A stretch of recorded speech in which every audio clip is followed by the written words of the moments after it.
Hello, नमस्कार सखींनो. उज्ज्वलाच kitchen कट्ट्यामध्ये आपलं सर्वांचं स्वागत. हे पहा, आज आपण शेपूची भाजी करणार आहे वेगळ्या पद्धतीने. ह्या पद्धतीने केली ना तर खूप छान लागते. सुकी भाजी करणार आहोत आपण बेसन गीळ घालून. खूप छान लागते ही भाजी अशी. तर पहिले मी शेपूची भाजी चिरून घेते. अशी बारीक चिरायची.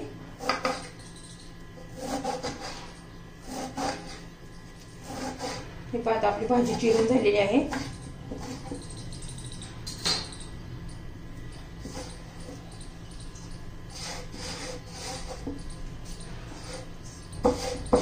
भाजी चिरून झालेली आहे. आता स्वच्छ अशी मी 2-3 पाण्याने धुवून घेते. 4-5 पाकळ्या लसणाच्या चिरून घ्यायच्या आहे. आपण आता लाल तिखट मध्ये करणार आहोत, हिरव्या मिरचीत नाही करणार आहोत.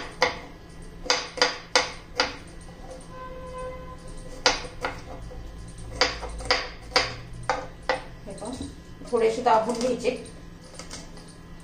ठेचल्यासारखे होतात. आता मी भाजी 2-3 पाण्याने धुवून घेते. एक कांदा पण मी उभा असा चिरून घेते.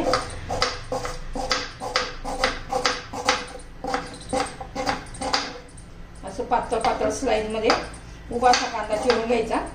कांद्याने पण भाजीला मस्त चव येते.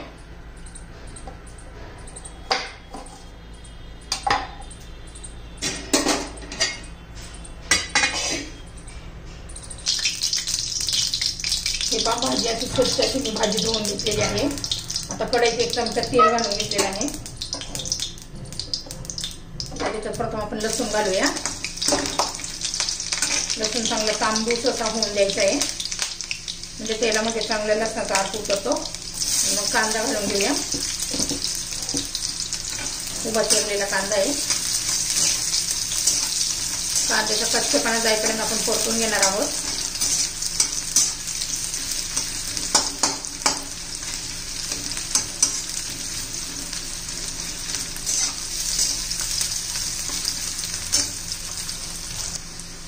आपला कांदा झालेला आहे,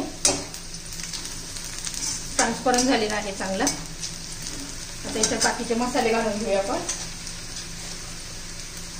थोडीशी हळद घालायची, 1 चमचा लाल तिखट घालायचे,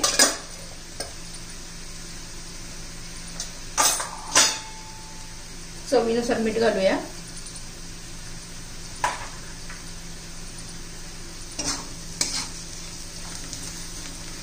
आता शेपूची भाजी घालून घेऊया.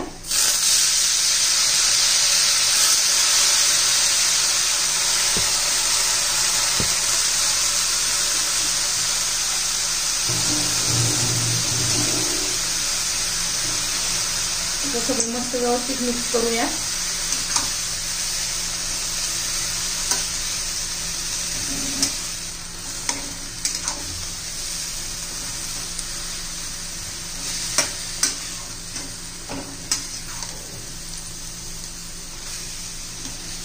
आता याच्यावर झाकण ठेवूया. पहिले एक वाफ येऊ देऊया.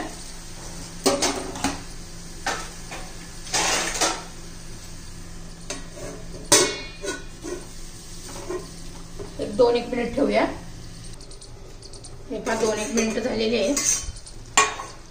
हे पहा आपल्या भाजीला थोडं पाणी सुटलेलं आहे. व्यवस्थित मिक्स करून घेऊया. 50-60% तरी आपली ही भाजी शिजलेली आहे. आता हे ना मी भाजलेलं बेसन पीठ घालतेय.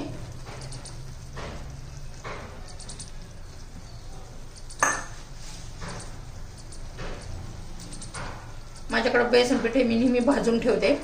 अशा भाज्यांना उपयोगी येतं. तुमच्याकडे भाजलेलं बेसन पीठ नसेल तर अगोदर भाजून घ्यायचं बेसन पीठ. भाजलेलं बेसन पीठ घातल्यानंतर पटकन शिजतं. आता याच्यावर आपण झाकण ठेवूया पुन्हा चांगलं 2-1 मिनिट. हे पहा, आता बेसन पीठ व्यवस्थित मिक्स करून घेऊया.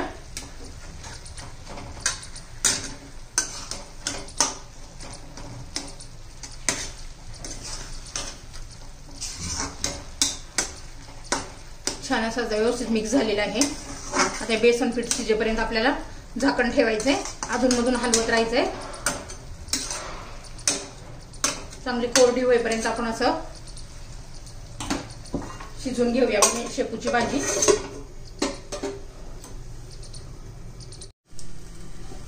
बघूया आपल्या आता शेपूची भाजी चेक करूया।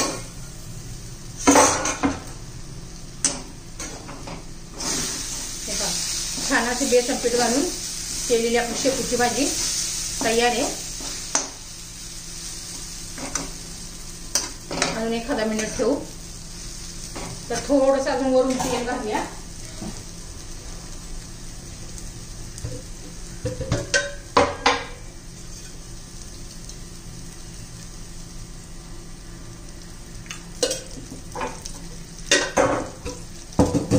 असं झाकण ठेवून देऊया अजून एखादा मिनिट। हे पहा आपली शेपूची भाजी तयार झालेली आहे। तुम्हाला आवडली तर लाईक शेअर आणि सबस्क्राईब नक्की करा। सबस्क्राईब केलं म्हणजे तुम्हाला माझ्या रोजच्या व्हिडिओचे नोटिफिकेशन येतील आणि पहिल्यांदा तुम्हाला माझे व्हिडिओ पाहायला मिळतील। झाली आपली भाजी शेपूची तयार।